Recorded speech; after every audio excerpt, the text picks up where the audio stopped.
배분하고 인사하겠습니다. 주님의 이름으로 축복합니다. 이번 주간엔 많이 뵈서 좋습니다.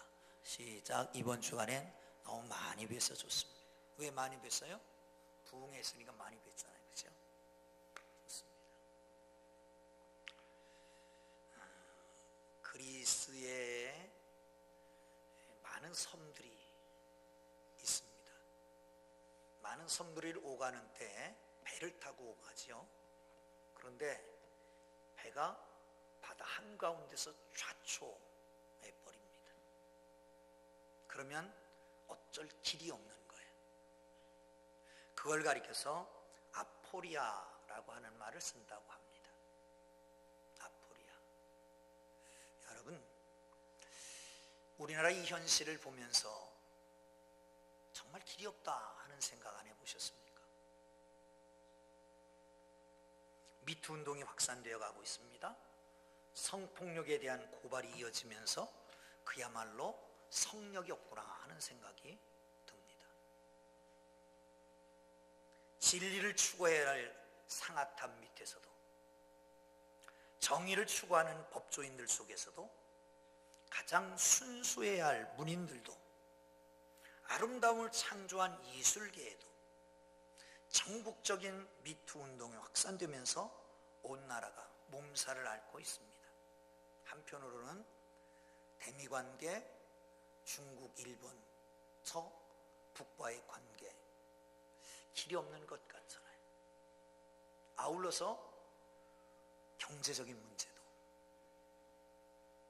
그런가 하면 정말 거룩해야 할 종교계에도 그야말로 민족의 윤리의 보루라고 하는 기독교는 어떻습니까? 최근 불거진 몰지각한 대형교회의 목회자들 문제, 대형교회뿐이겠습니까? 여러분, 이 아포리아라고 하는 문제는 위기라고 하는 것보다 더 심각한 겁니다. 위기는 그래도 기회가 있고 솟아날 구멍이 있는데, 아포리아는 길이 없는 겁니다. 길이. 이럴 때는 어떻게 할까요? 자학하든지 상대방을 비난하고 헐뜯고 책임은 너에게 있다고 돌립니다. 사랑하는 성도 여러분,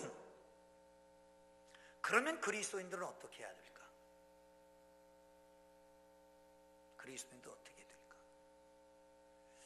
이럴 때 종종 우리는 질문을 세 가지를 해야 됩니다. 나는 누구인가? 나는 어떻게 살고 있는가? 언제 죽을 거냐? 죽은 다음에 괜찮으냐? 라고 하는 거예요. 여러분, 어떻게 살고 계십니까? 이대로 나라에 사는 것은 괜찮습니까? 바울은 오늘 본문에서 당신이 어떻게 살아야 되는지를 제시하고 있습니다. 본문을 쭉 읽어보면 조금 애매한 것이 있어요. 근심이 가득하다라고 하는 말을 합니다. 근심이라고 하는 말은 위패라고 하는 말을 쓰는데, 이 말은 큰 근심, 큰 고통, 이런 얘기입니다. 그러니까 바울에게 아주 큰 고통이 있었어요. 괴로움이 있었습니다. 이 고통이 바로 고린도 교회와 문제였단 말이죠. 그래서 고린도 교회를 방문을 해야 되는데 방문하지 못하고 미루는 거예요. 그러니까 고린도 교회에서는 왜 미루느냐? 약속을 어긴다. 아니, 너무 경솔하게 말을 한다. 이렇게 비난을 또 합니다. 그런데 거기 당신의 뜻이 있었던 거란 말이죠. 그래서 편지를 써서 보내는 겁니다. 그 가운데 당신이 자기의 의중을 비추는 거예요. 사랑하는 성도 여러분, 오늘 본문을 통해서 그리스도인들이 이 아포리아 상태, 정말 길이 없는 상태에서 어떻게 길을 찾아갈 것이냐 라고 하는 것을 함께 생각하고 답을 얻게 되기를 주의 이름으로 축원합니다. 할렐루야. 2절을 보겠습니다. 2장 3절이요. 3절 시작. 내가 이같이 쓴 것은 내가 갈 때에 마땅히 나를 기쁘게 할 자로부터 도리어 근심을 얻을까 염려하며 또 너희 모두에 대한 나의 기쁨이 너희 모두의 기쁨인 줄 확신하노라. 아멘. 근심이 많아서 안 가는 거예요. 왜? 가면 근심이 공동체에 확산될 거니까. 기쁨을 주러 가야 되는데 기쁨을 주지 못하고 오히려 근심을 주러 가니까, 그러니까 안 가고 눈물로 편지를 쓰는 거잖아요. 사랑하는 성도 여러분, 우리는 누구를 만나든지 기쁨을 주는 사람이 되기를 주의 이름으로 축원합니다. 축원합니다.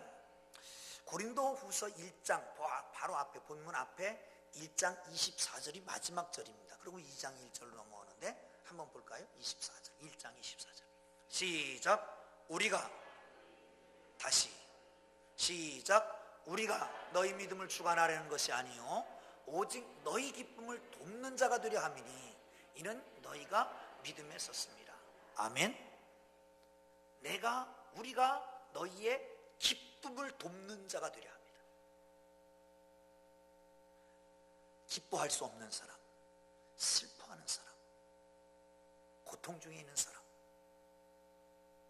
그런 사람에게 기쁨을 도와주는 사람이래요.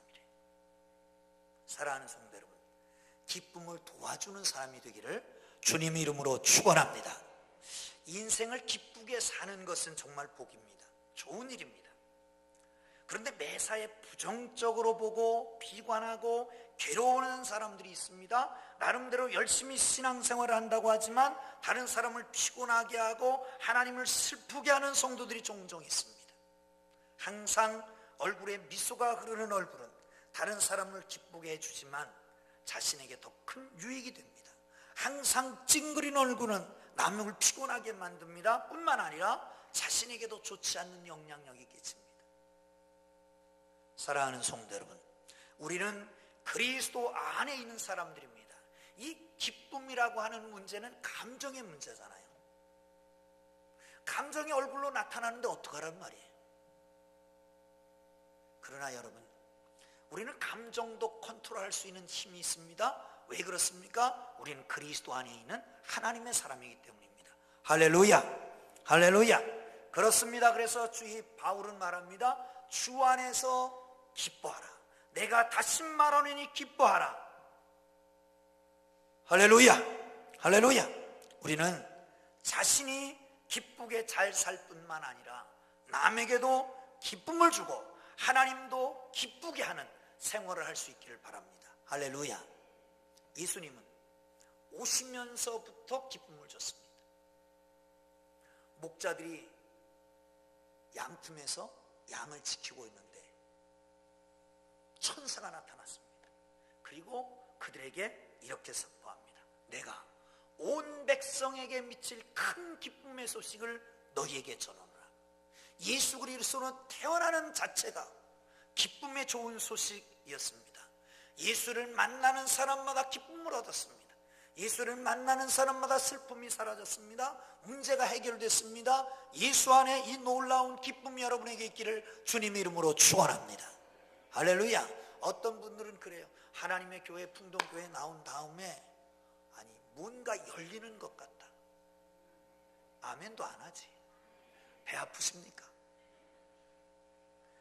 사랑하는 성도 여러분, 교회에 나오면서 문제가 해결되고 질병이 치료되고 대학에 잘 가고 사업이 형통하고 할렐루야, 이런 복이 있기를 주의 이름으로 축원합니다.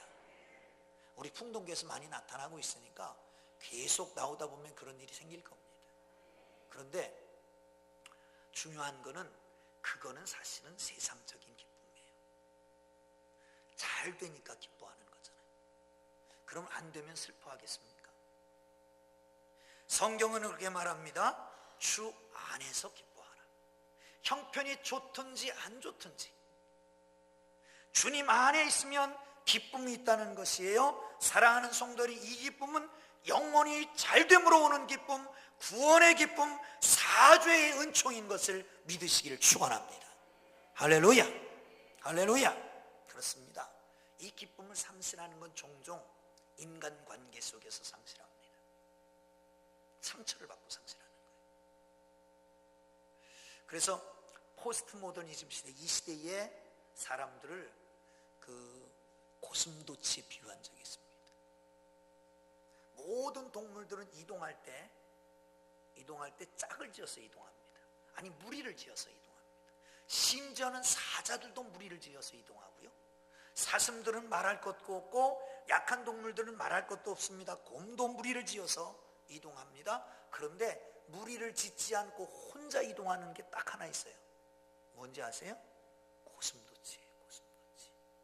근데 이 고슴도치도 외로움을 탄대요. 그래서 외롭다 그래서 누구를 만나고 싶다 그래서 만난다는 거예요. 근데 만나면 등에 늘 지고 다니는 가시가 서로 찔러서 서로 상처를 받고 헤어지는 거예요. 이게 현대인들의 모습이다. 사랑하는 성도 여러분, 우리는 사실은 태어날 때부터 상처를 가지고 나온 게 아닙니다. 가시를 가지고 나온 것들이 아닙니다. 이 상처가 가시가 되는 겁니다. 여러분, 그렇잖아요. 요 근처에 들고양이들이 많습니다. 근데 이 들고양이들은요, 밥을 주잖아요. 와서 한참 경계하다가 옵니다. 그리고 밥을 주었다가 조금만 이상한 것부터 이빨을 탁 드러내고 이 발톱을 탁 드러내고 물으려고 그래요. 왜? 상처를 많이 받았기 때문에. 이 세상에 살아오면서 인간관계를 통해서 상처를 받은 것 때문에 인간관계가 원만하지 못하고 서로 찌르는 거예요. 그게 아픈 거예요. 그런데 그것까지도 주님 안에서 해결할 수 있다는 거죠. 할렐루야. 주 안에서 그러니까 기뻐하는 겁니다. 우리가 예수를 주로 고백하는 순간 성령이 우리 속에 거하십니다. 우리는 주님이 우리 안에 거하시고 우리가 주님 안에 거하게 됩니다. 그럴 때에 성령의 열매가 맺혀지는 거 아니겠습니까?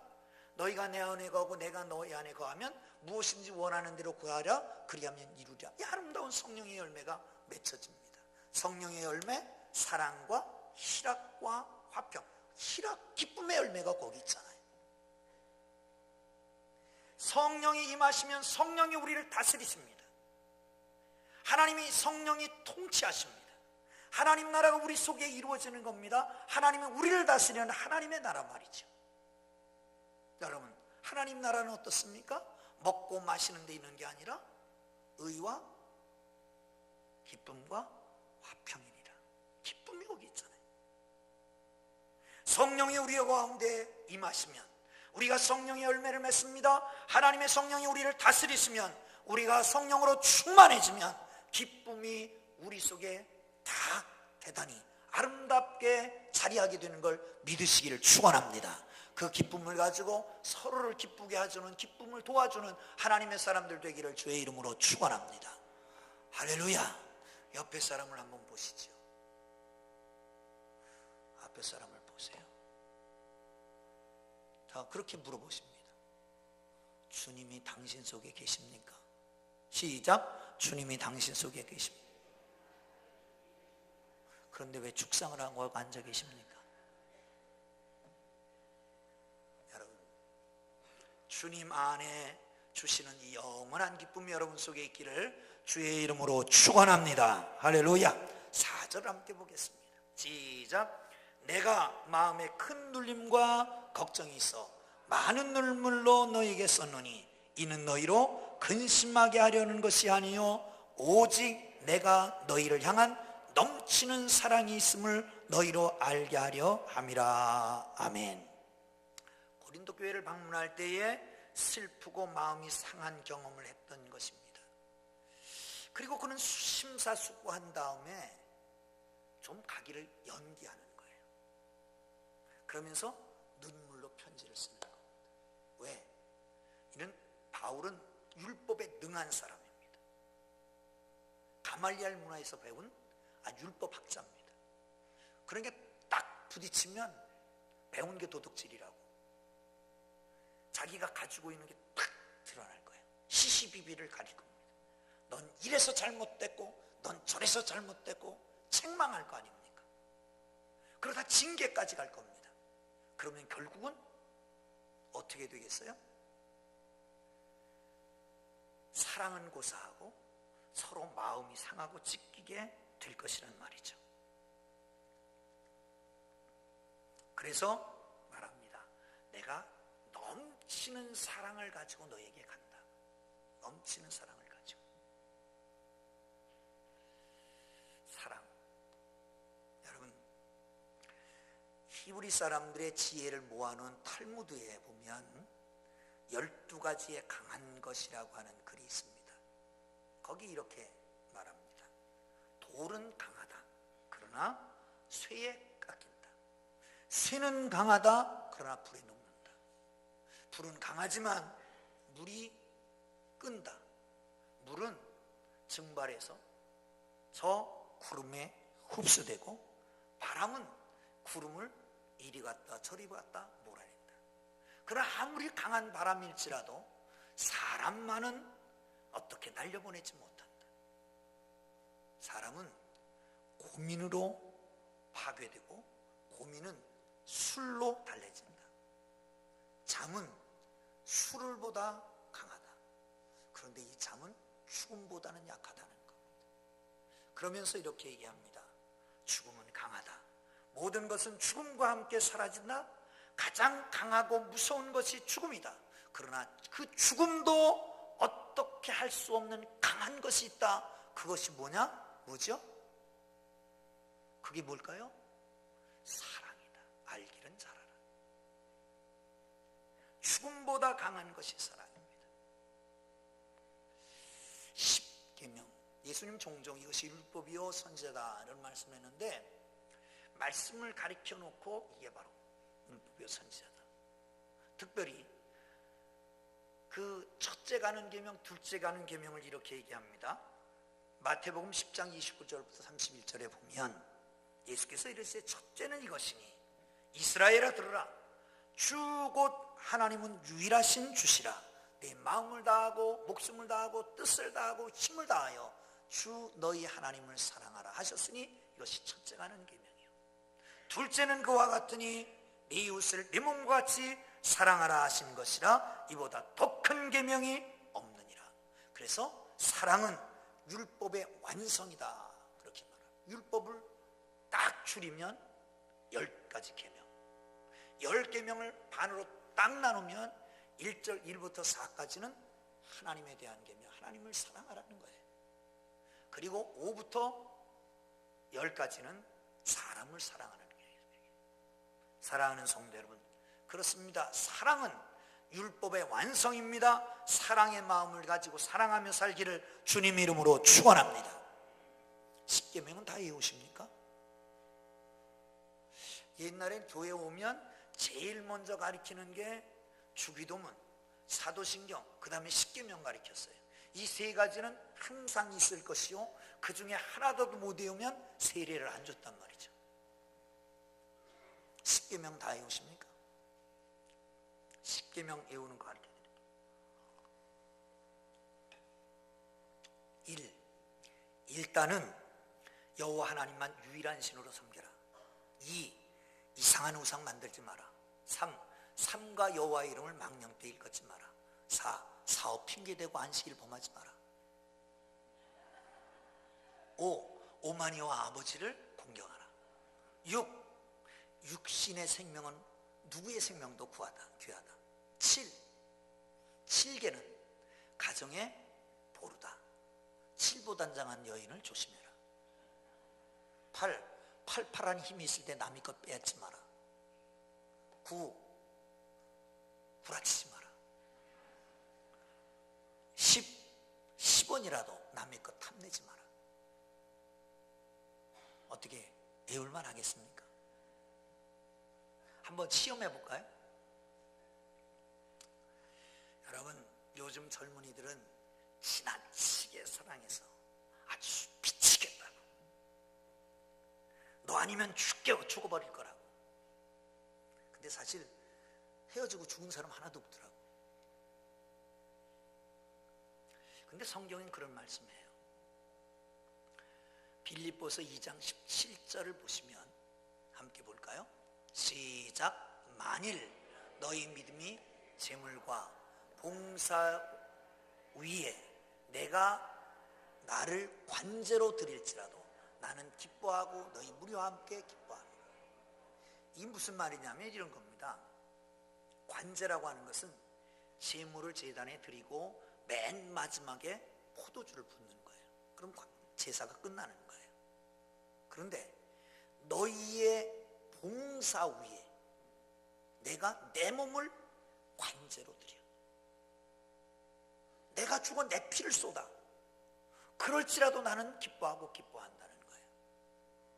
여러분, 이런 사랑이 가정에 있으면 가정에 문제될 일이 없습니다. 이런 사랑이 교회에 있으면 교회는 부흥할 것입니다. 이런 사랑이 나라와 민족 가운데 있으면 나라는 강하고 튼튼해질 것입니다. 사랑하는 성도 여러분, 이 엄청난 하나님의 거룩한 은혜가 여러분 속에 있기를 주의 이름으로 축원합니다. 언젠가 제자훈련하면서 여기 아니 저쪽에서 그런 얘기를 했어요. 이 말씀을 보면서 그런 얘기를 했습니다. 집에 가서 믿지 않는 남편에게 고백 좀 해보라고. 어떻게 고백하느냐? 이렇게. 나는 당신을 사랑합니다. 당신과 결혼해서 사니 더없이 행복합니다. 그리고 맨 마지막 이게 중요해. 이대로 죽어도 여한이 없습니다. 한번 해보셨습니까? 집에 가서 꼭 한번 해보세요. 다음 주에 숙제 검사하겠습니다. 여러분, 어떤 철학자는 그런 얘기를 했습니다. 사랑은 마주 보는 게 아니라 함께 같은 방향을 보는 거다. 마주 보고 앉아서 있는 게 아니고 같은 방향을 보는 거예요. 하나를 보고 생각하고 한 하나님을 생각하고 하나의 진리를, 하나의 의의를 생각하고 하나를 함께 생각하는 데서 사랑이 이루어지는 거란 말이죠. 상극, 뿔뿔이, 동상이몽, 같은 잠을 같은 자리에서 같은 이불을 덮고 잠을 자면서 다른 꿈을 꾸고 다른 생각을 하고 있는 거예요. 사랑하는 성도 여러분, 사랑한다 사랑한다 사랑한다 하면서 교회 같이 안 나와주면 이거 사랑 아닐 것 같아. 심각해지죠? 여러분, 사랑하는 것은 좀 바뀌어져야 됩니다. 아니, 이 무슨 말이냐면, 이 말이 좀 그러네요. 이 무슨 말이냐면, 어렸을 때는 받는 게 사랑인데 나이 들면 주는 게 사랑이어야 돼요. 여러분, 생일 잔치를 어떻게 하십니까? 생일을 맞이하면 어렸을 때는 부모님이 수박떡 해주고 백설기 돌리고 잔치해주고 용돈도 주고 이게 결혼, 이게 생일이에요. 그런데 나이가 들어서 생일이면 부모님을 생각해야지. 낳을 때 고생하시고 그리고 기를 때 고생하신 부모님을 생각하고 생일상을 자기가 받는 게 아니라 부모님을 차려드려야 되는 거예요. 아멘? 부모님 계신 분들은 참고하시길 바랍니다. 여러분, 어려서는 칭찬 듣는 게 사랑받는 줄 알았습니다. 그런데 나이가 들면 칭찬해 줄 줄 아는 사람이 진정 성숙한 사람이에요. 할렐루야, 할렐루야. 옆에 사람 한번 보시고 칭찬 한번 해주세요. 뭘 칭찬해 줄까? 칭찬을 많이 해본 사람은 칭찬거리를 찾을 수 있고 칭찬을 안 해본 사람은 칭찬거리를 못 찾습니다. 한번 5가지 칭찬해 보세요. 자, 옆에 사람 봅니다. 보시고 시작.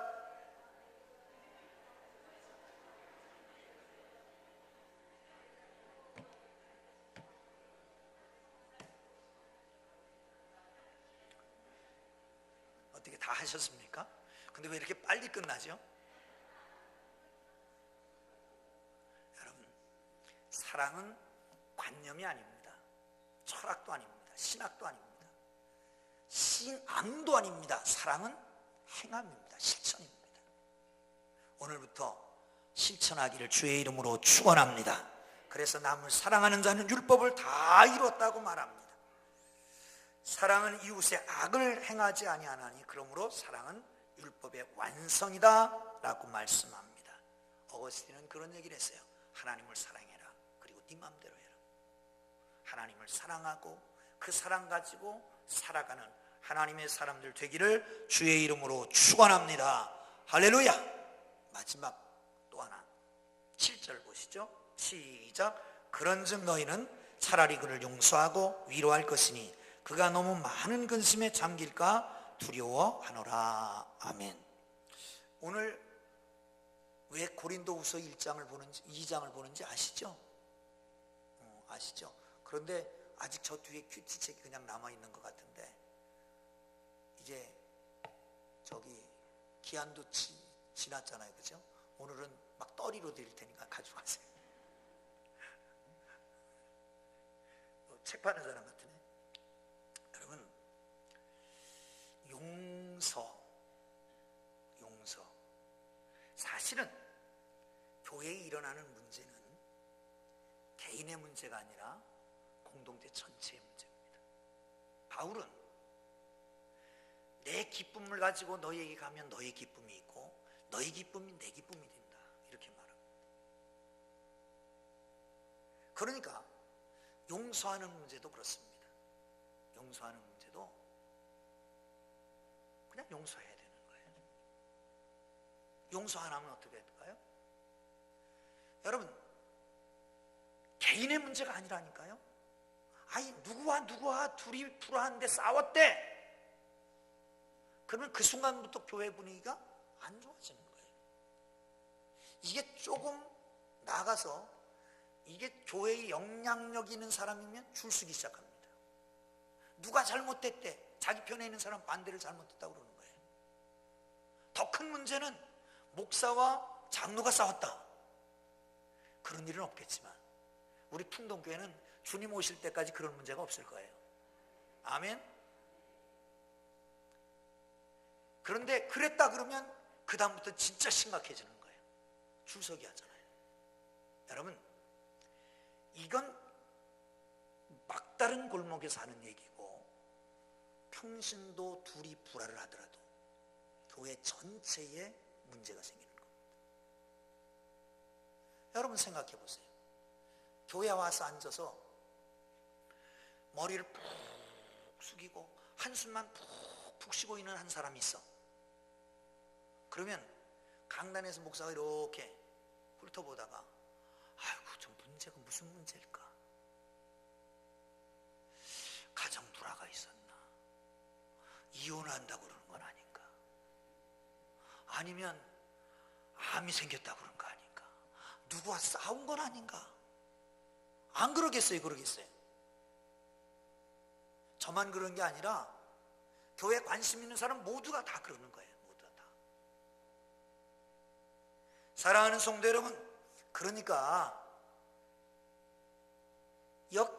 책망의 목적도 사실은 실족하게 만들게 하기 위한 게 아니라 회개하게 만들고 바로잡게 하기 위한 것이지, 금을 거서 그걸 실족하게 만들게 하는 게 아니잖아요.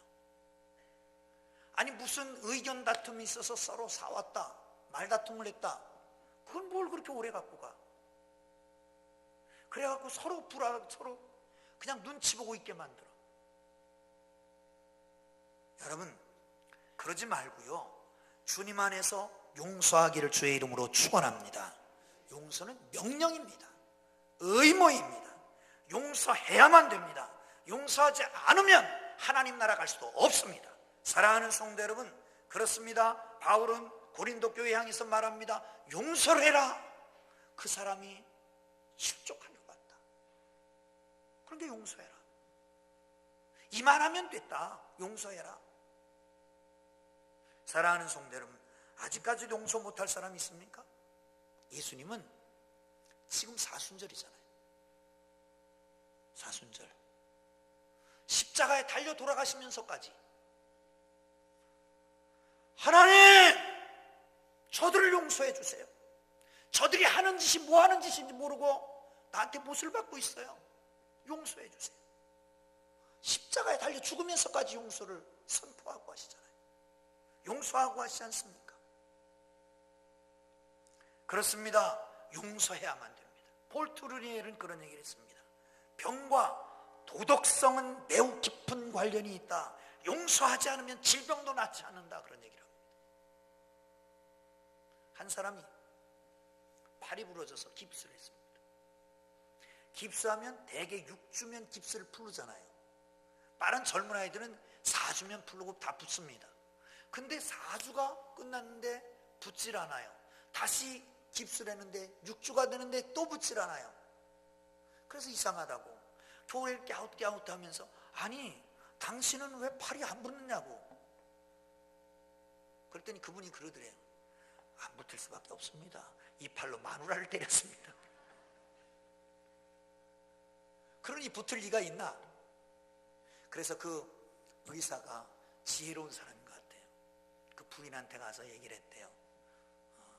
그냥 용서해 주라고. 그랬더니 그 다음날부터 급격히 호전되기 시작해서 금방 탁 붙고 말았대잖아요. 사랑하는 성도 여러분,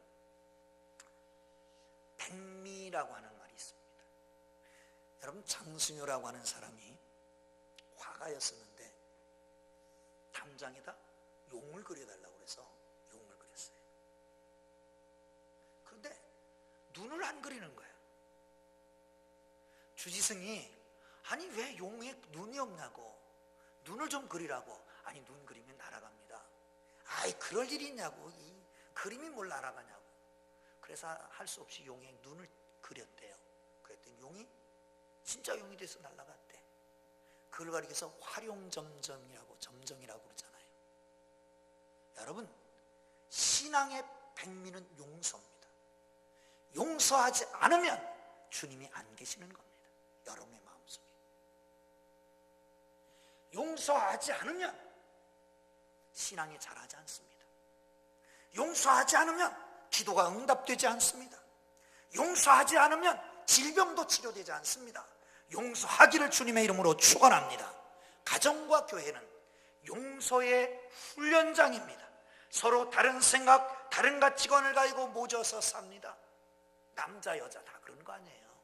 화성에서 온 남자, 금성에서 온 여자가 만나서 지구에서 사니 얼마나 힘들겠어요. 삶의 배경, 공부한 것 다 배경이 달라요. 부모도 달라, 문화도 달라. 그런 사람들끼리 모여서 사니 얼마나 힘들겠어요. 교회도 마찬가지입니다. 교회는 더더욱 그래요. 그러니까 이런 다른 환경 속에서 자라다 다른 가치관을 가지고 있다가 와서 만났으니까 서로 갈등하다 상처도 생길 수밖에 없죠. 그러니까 늘 용서하면서 관용을 가지고 살아가는 방법, 그것밖에 없는 거예요. 할렐루야. 책망하고 질책하고 따지고 지적하고 그래서 변화되는 게 아닙니다. 변화는 용서해야 되는 겁니다. 예수님이 십자가에 달려 돌아가셨습니다. 하나님, 저들의 죄를 저들에게 돌리지 마옵소서. 저들이 하는 짓을 알지 못합니다. 그 용서를 선포할 때에 십자가에 달렸던 그 한 강도가 변화되잖아요. 스데반이 돌 맞아 죽으면서 똑같이 기도하잖아요. 저들을 용서해 달라고. 그걸 보고 있던 사울이 변화되잖아요. 사랑하는 성도 여러분, 용서는 능력입니다. 용서는 신앙의 극치입니다. 용서하기를 주의 이름으로 축원합니다. 축원합니다.